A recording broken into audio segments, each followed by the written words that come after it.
அண்மைச் செய்தி. சென்னையில் காரை ஏற்றி இளைஞர் கொல்லப்பட்ட வழக்கில் திமுக பிரமுகர் தனசேகரனின் பேரன் சந்துரு காவல் நிலையத்தில் சரணடைந்திருக்கிறார். இதுகுறித்தான முழு விவரங்களோடு இணைந்திருக்கிறார் செய்தியாளர் சரவணன். சரவணன், வணக்கம். விவரங்களை பகிரலாம். நேற்று முன்தினம் இரவு திருமங்கலம் பகுதியில கல்லூரி மாணவர் நிதின் ஷா என்பவர் காரை ஏற்றி கொல்லப்பட்ட அந்த வழக்குல முக்கிய நபராக தேடப்பட்ட இந்த சந்துரு என்பவரை காலையில் போலீசார் கைது செய்திருப்பதாக தெரிவித்திருந்தனர். இந்த நிலையில கைது செய்வதற்கு முன்னதாக அவர் காவல் நிலையத்தில் சரணடைந்ததாக ஒரு வீடியோவை வெளியிட்டிருக்கிறார்கள்.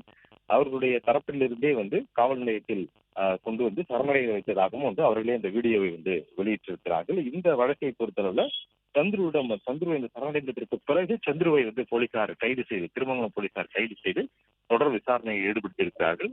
முதற்கட்ட அந்த விசாரணையில அவர் கூறிய தகவலில் தான் காரை ஓட்டவில்லை என்றும் ஆரோன் என்பவர் தான் காரை ஓட்டினார் என்றும் அவர் கூறியிருக்கிறார். இருந்தபோதும் அவர் சொல்லக்கூடிய தகவல் நம்பகத்தன்மை வாய்ந்ததா என்பதற்கு அங்கிருக்கு பல்வேறு சிசிடிவி பதிவுகளையும் கைப்பற்றி அவற்றை ஆய்வு செய்யக்கூடிய பணியிலும் போலீசார் ஈடுபட்டு வருகிறார்கள். ஏற்கனவே ஒரு 3 பேர் போலீசாரினுடைய விசாரணையில் உள்ள நிலையில இந்த வழக்கில் முக்கிய நபராக தேடப்பட்ட திமுக பிரமுகர் கே நகர் தனசேகரனுடைய மகள் வழி பேரனான சந்துரு என்ற இந்த லயோலா கல்லூரி மாணவரை தற்பொழுது கைது செய்திருக்கிறார்கள். கைது செய்வதற்கு முன்னதாக அவரை காவல் நிலையத்திற்கு அவரது தரப்பிலிருந்தே கொண்டு சரணடைய வைத்ததாகவும் அப்பொழுது அவருடைய ஆதரவாளர்கள் புடைசூழ அவர் காவல் நிலையத்திற்கு வருவதையும் அந்த காட்சிகளே பதிவாகி இருக்கிறது. இந்த வீடியோ காட்சிகளை அவர் தரப்பிலிருந்து வெளியிட்டிருக்கிறார்கள். தொடர்ந்து சரணடைந்ததற்கு பிறகு கைது செய்யப்பட்ட சந்துருடன் விசாரணை நடத்தப்பட்டு வருகிறது.